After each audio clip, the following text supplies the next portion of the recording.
Oh no, look, I mean, obviously, really delighted with the first half. We pretty much dominated territory possession and played some pretty good football. Had a lot of momentum and played the game that we wanted to, that type of speed.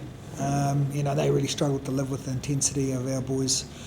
But the second half, it was just a total turnaround. Obviously, we had to make some subs because our scrum came under pressure and a set piece came under pressure with some drives as well, and then we were conceding penalties, and so pretty much everything was the opposite. The game slowed down,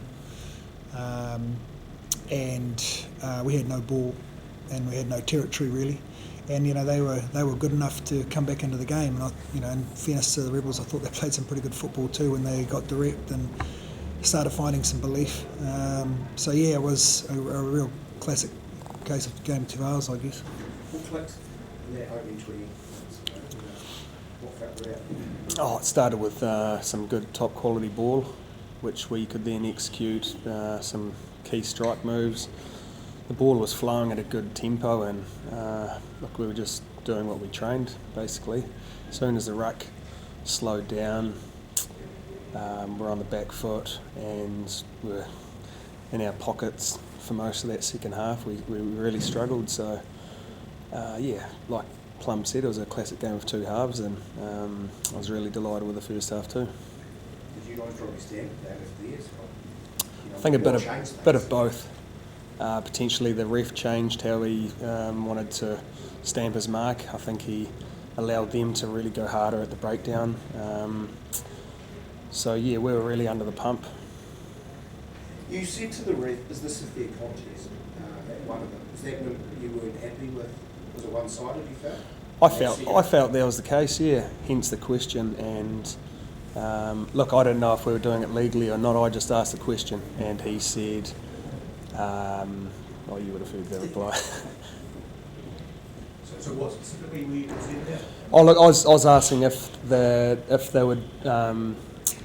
If their maul was legal and if it was a fair contest, because we were infringing. I don't know any technicalities when it comes to line-out mauls, but I just needed to know whether it was a technical thing or whether it was just our discipline.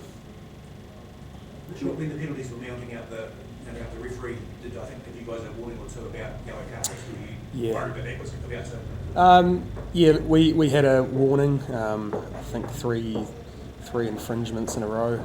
I then told the guys, and we held them out on a very good defensive line-out maul when we got our everything in place. So, that was just constant pressure, and that's what happens when you're giving a team like the Rebels territory and position.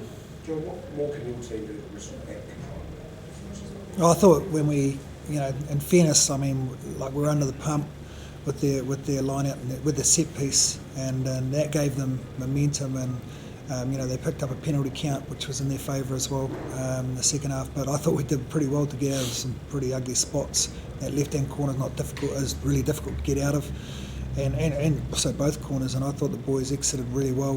I think Vire pinched a couple of their line-outs, and so I was really pleased with the way we came under pressure, but we held our nerve, and we were for parts of that game, it looked like they would get real close to us, and for the amount of ball that we had and territory we had, we actually did really well to hold on. But obviously, it's not the perfect world for us. We want to be able to kick on from in the second half, carry on playing the same footy, but we weren't allowed to.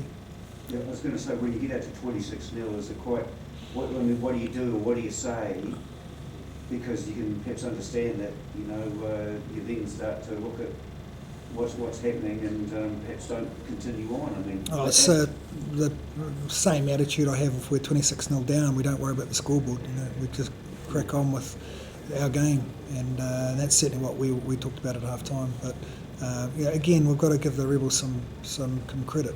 They came back hard at us and put us under pressure up front, and won what the referee over with some things that they were doing, and all of a sudden we're on the back foot a bit, and we didn't have any territory possession, and then it was a case of just really hanging on, and we managed to do that. So this competition is the biggest challenge, I've been coaching Super Rugby for a long time, and one of the biggest competitions, the players getting up every week to play their best football, and that's the standards, and that's what we want. But it doesn't always happen like that, and you have to respect that. So we saw that last night with perhaps the Crusaders and the Sharks. So it's not always easy to play your best footy all the time. But if we can play our best footy for long enough periods to win games, then we'll take those wins and we march on. Well, you might not look at the scoreboard. Do you sort of look at the table now with sort of a few weeks to go and where you are and now how you might want to manage things in a way with perhaps the Crusaders out where they are? I don't really look at the table.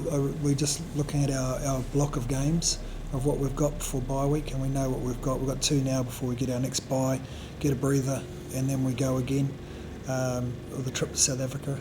So it's really it's just managing our players through the blocks, and we know what's in front of us before we able to shut the doors at the base and go and catch a breath, because Super Rugby's it's a grind, and grind for everyone. So it's not really worrying about where we are on the table.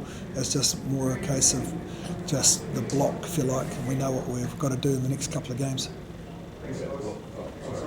Just the Blues next week, John, are they a team you enjoy playing and perhaps a similar style? Yeah. Look, it's another derby game. It's away from home. Real big challenge for us. The Blues really improved a lot this season. Got a great side. So it's going to be a massive task for us next week. Yeah.